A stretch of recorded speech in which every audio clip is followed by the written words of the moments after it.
Hi there, it's Alexandra with WTI, and one fragrance you might not have heard about is this Tom Ford Costa Azura. This fragrance is for both men and women, and it smells amazing. The smell is absolutely incredible. I have a brother and a father, and I usually like to tell them whether I like the fragrance that they are wearing or not. And this fragrance is a really, really good one. I personally feel that it's best for men, and I really, really love the smell. I tell my brother and tell my father that this fragrance is amazing, and it's probably one of the best fragrances that they own.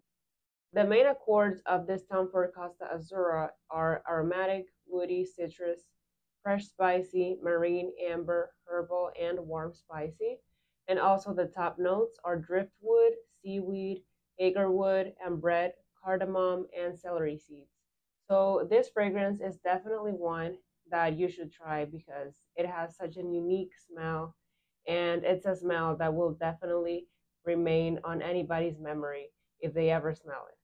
But that's just my point of view.